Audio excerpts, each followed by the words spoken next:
Thank you for watching the FJR1300 transmission replacement tips video. This video is not intended to replace the procedures outlined in the service manual, technical bulletins, or other service information. Please review and understand all of the resources available to you prior to beginning this repair. Additionally, make sure you have all of the tools required to complete this job before beginning. There are two kits available for the FJR transmission modification. One kit is for consumer models, even those that have been modified for law enforcement use. The other kit is for the FJR1300 police model, which was originally manufactured for law enforcement use.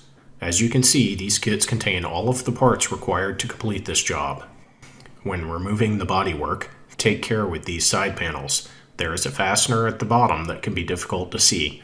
Once the fastener is removed, slide the panel forward to release it from the body cowling. When removing the side cowlings, make sure all of the electrical connections are disconnected to avoid damaging the wiring harness. There is a hose located at the bottom of the airbox that needs to be unplugged prior to removal. If you miss it, the plastic joint on the bottom of the airbox will break. To avoid having to bleed the clutch system, secure the piston into the clutch slave cylinder. Orient the engine upside down on the bench and remove the water pump, engine timing cover and middle drive gear covers, and clutch cover. Rotate the engine to top dead center. TDC on this model is where the T mark on the crankshaft aligns with the crankcase mating surface as shown. This step is very important for reassembly due to the need to retime the counterbalancer shaft. After removing the clutch pressure plate, go ahead and remove the clutch push lever and ball bearing from inside the shaft. Using a clutch holder, remove the clutch nut using a breaker bar or ratchet. Do not use an impact to remove this nut.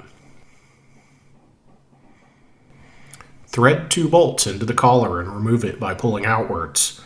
A slide hammer may aid in this process. Remove the clutch basket.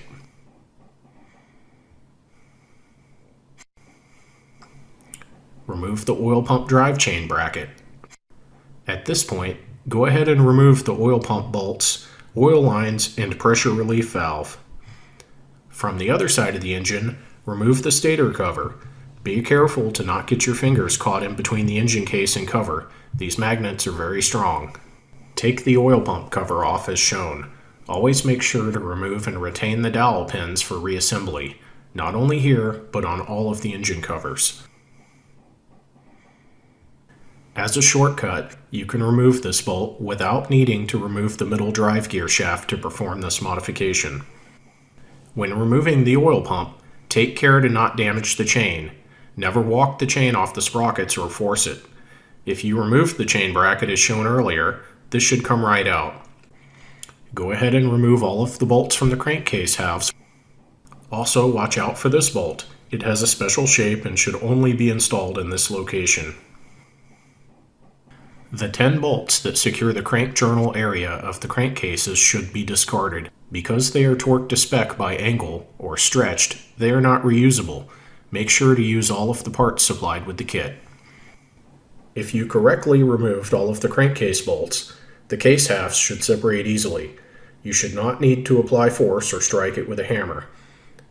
If the cases are not separating easily, take another look and verify you didn't overlook one of the bolts. Notice the lower counterbalancer's punch mark lines up with the adjacent mark on the crankcase. Next, remove the shift shaft, shift drum, and shift forks.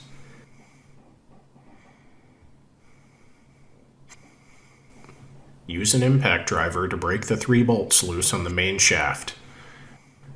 They will strip easily if you attempt to use power tools. Insert 2 bolts into the threaded holes on the bearing carrier and slowly tighten the bolts evenly to extract the transmission. Notice how there is only case sealant on one side of this area of the crankcase. Take care to not block the oil passages with sealant when reapplying. When reapplying, only use sealant around the outer circumference. Sealant is not needed in the internal areas. Using Yamaha brake parts cleaner, spray a little on a clean shop towel and wipe the old sealant from the cases. Do this for both sides of the case halves. Do not use abrasive pads or grinders to remove the gaskets. If you need to scrape difficult gasket parts, do not hold the razor at an angle. It works better and avoids gouging the cases when holding it at 90 degrees. Transfer the washer and clutch pushrod to the new shaft and insert it into the crankcase. Align the bearing carrier's cutout to the case as shown and install the transmission shaft. Make sure you use the supplied bolts, and once torqued to specification, stake the bolts into place using a punch like this. Transfer the gear, washer, and bearing to the counter shaft and install it.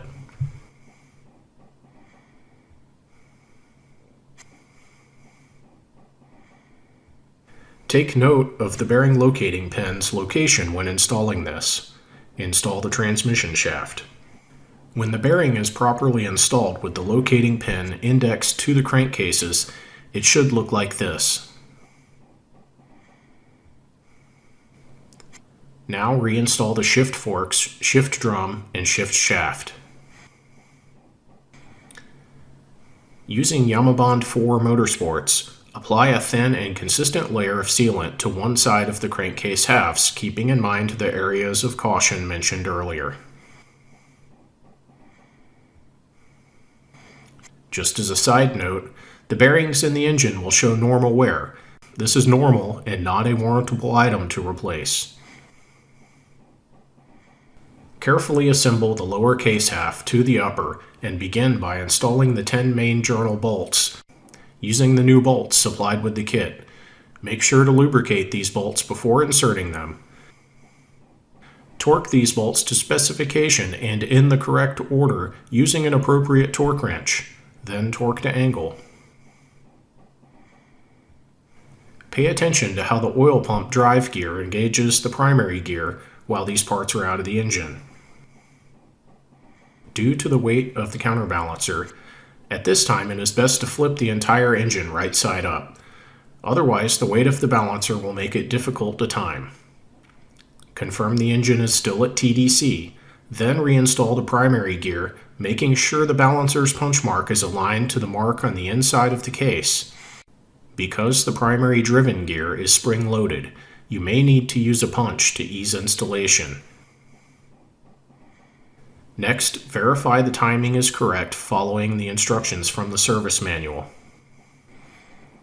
Once you are confident the balancer is timed correctly, reinstall the collar, washer, and clutch assembly.